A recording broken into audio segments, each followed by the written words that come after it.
Good morning friends, তোমরা সবাই কেমন আছো? আশা করছি সবাই ভালো আছো, আর আমিও কিন্তু ভালো আছি। এখন ঘড়িতে সময় সকাল 6:30, আর আজকের ব্লগটা সকাল থেকেই শুরু করছি। সকালের সমস্ত কাজকর্ম হয়ে গেছে, আর দেখো ঘরে চলে এসেছি।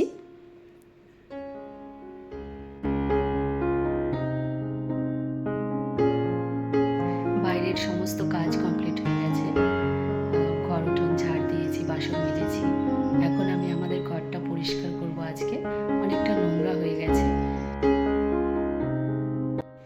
আজকের সকালটা না খুব একটা ভালো নয়, কেন জানি না। যে কোনো কাজেই শুধু ভুল হচ্ছে। আর দেখো না, ঝুল ঝাড়ু দেওয়ার যে লাঠিটা যেই হাতে নিয়েছি অমনি পটাশ করে ভেঙে গেল। তো কি করব, এখন বাধ্য হয়ে এই ঝাঁটা দিয়ে আমাকে কাজ চালাতে হচ্ছে। এই ঘরটা আমি খুব ঝটপট করে পরিষ্কার করার চেষ্টা করছি, কারণ কি বলো তো, ওই যে ছেলে সকালবেলা এই ঘরেই পড়াশুনো করে, আর ওর টিচার এখনই চলে আসবে। এখন প্রায় 7:15 মতন বেজে গেছে, তো খুব ঝটপট করার চেষ্টা করছি। আর এই ঘরটা শুধু ঝাড়াটাই তোমাদেরকে দেখিয়েছি। আমি যে ঘর মুছেছি, সব জানালা দরজা, তারপরে খাটটা মুছেছি, সেটা তোমাদেরকে দেখাতে পারিনি, কিন্তু শুধু ঝুল ঝাড়াটাই দেখিয়েছি। জানালা দরজার সব পর্দাগুলো আজকে ধুয়ে দেব ভাবছি। নোংরা তেমন হয়নি, কিন্তু মাসে একবার করে যদি সব কিছু ধুয়ে মুছে পরিষ্কার করে নেওয়া যায়, তাহলে কিন্তু নোংরাটা একটু কম পড়ে। আর যখন পরিষ্কার করব আমরা, তখন কিন্তু অতটাও সময় লাগবে না, ধুলো বালিটাও একটু কম হয়, খুব ঝটপট কাজ হয়ে যায়। আর এই ঘরে না আমাদের থাকা হয় না, কারণ পাশের রুমে এসি লাগানো হয়েছে, তো সেই রুমেই আমরা থাকি। আর সেটাই হচ্ছে আজকের ভিডিওতে তোমাদের দেখাবো, যে আমার একটা স্বপ্ন পূরণ কিংবা ইচ্ছে পূরণ, যেটাই বলতে পারো। মনে একটা ইচ্ছেও ছিল, আবার অনেকটা স্বপ্নও ছিল। তোমরা হয়তো অনেকেই বলবে এটা আবার স্বপ্নর মতন কোনো কিছু কি, কিন্তু আমার কাছে এটা একটা স্বপ্নের মতনও কিছুটা। তো এসি লাগানো হয়েছে, আর এটা বাধ্য হয়েই লাগানো হয়েছে একরকম। এখন নেওয়ার কথা ছিল না, কিন্তু এত পরিমাণে গরম পড়েছে যে ছেলেরা একদমই সহ্য করতে পারছে না গরমে। তো বাধ্য হয়ে এসি লাগাতেই হয়েছে, কারণ আমাদের এই ঘরগুলোতে এত প্রচণ্ড পরিমাণে গরম যে সকাল 10টা পর্যন্ত ঘরে থাকা যায়, তারপরে না বিকেল হলে আর এই ঘরে থাকা যায় না। তো শোয়ার খুবই অসুবিধে হয়ে যায়, সেই জন্যও লাগানো হয়েছে। আবার বড় ছেলে স্কুল থেকে আসে 4টের সময়, ও স্কুলে যায় 10টাতে, আর আস্তে আস্তে 4টে বেজে যায়। তো প্রচণ্ড ক্লান্ত থাকে, এসে নিয়েও না আরও গরমের মধ্যে এই ঘরে যদি শোয়, তো শরীরটা খারাপ হয়ে যাচ্ছিল। সেই কথা ভেবেই আর কি, নানান দিক ভেবেই তারপরে এসিটা লাগানো হয়েছে।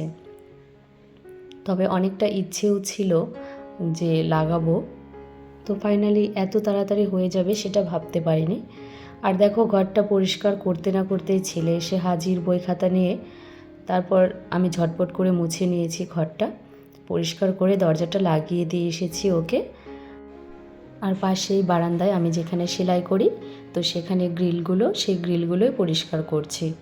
তো সেই বারান্দাটাও ঝটপট করে করে নিয়েছি। তারপরে চলে এসেছি পাশের রুমে, যে রুমে এসি লাগানো হয়েছে আর ঘরটা রং করা হয়েছে নতুন করে।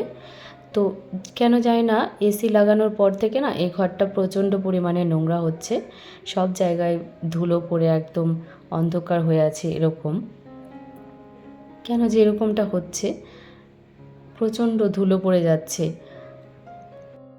এই আলমারিটার ওপরে পেপার বিছিয়ে দিচ্ছি, কারণ এত পরিমাণ ধুলো পড়ছে যে পেপার না বিছালে ওটার উপরে দাগ পড়ে যাবে, তাই পেপার বিছিয়ে দিলাম। আর এই যে শোপিসগুলো, এগুলো একটু ভালো করে মুছে নিচ্ছি। আর এই যে পাখিটা দেখছো, এটা কিছুদিন আগে কিনেছিলাম। এই পাখিগুলো না, ওই যে চিকন রাবারগুলো হয়, তো সেগুলো দিয়েই লাগানো ছিল। তো রাবারগুলো নষ্ট হয়ে গেছে, তো এখন পাখিটা কিভাবে রাখবো বুঝতে পারছিলাম না। তো আমার ছেলে এই আইডিয়াটা দিয়েছে যে মা, তুমি ওই গাছগুলোর মধ্যে পাখিগুলো রেখে দাও, ভালো লাগবে দেখতে। তো ওর কথা মতনই দেখো পাখিগুলো এখানে রেখেছি। ক্যামেরায় হয়তো অতটাও ভালো লাগছে না, কিন্তু সামনে থেকে কিন্তু বেশ সুন্দর লাগছে দেখতে। গাছের মধ্যে পাখি বসে আছে। তো এটা এই 2 সাইডে রেখে দেব, মানে ওই আলমারির ওপরে এগুলো সাজিয়ে রেখে দেব।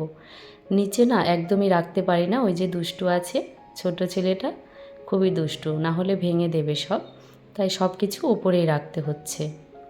আর বড় ছেলে আমাকে হেল্প করে দিচ্ছে।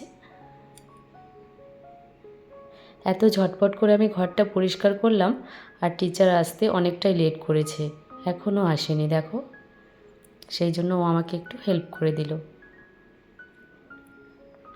তো দেখো ফাইনালি ওপরটা পুরোটা পরিষ্কার করে গুছিয়ে নিয়েছি।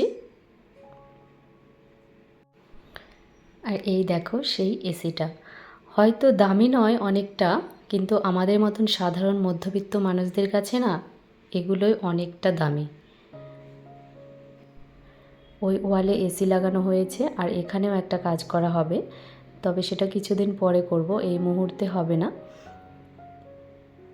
আর মনের কোণে যখন অনেক স্বপ্ন ইচ্ছে থাকে, তখন সেগুলো যদি অল্প অল্প করে পূরণ হয়, তখন মন থেকে অনেকটা ভালো লাগে। তো সমস্ত কাজ কমপ্লিট হয়ে গেছে, ঝাড়া মোছা সব কিছু হয়ে গেছে। এখন স্নান করে ঘরে চলে এসেছি, আর ছোট ছেলেকে এখন স্নান করাবো। তো তার আগে ভাবলাম যে তোমাদের সঙ্গে একটু গল্প করি।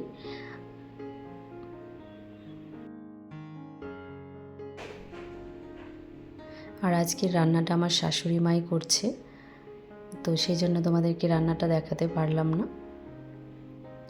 আর ভিডিওটা কেমন লাগলো অবশ্যই জানিও, যদি ভালো লাগে লাইক কমেন্ট শেয়ার এবং সাবস্ক্রাইব করে আমার পাশে থেকো।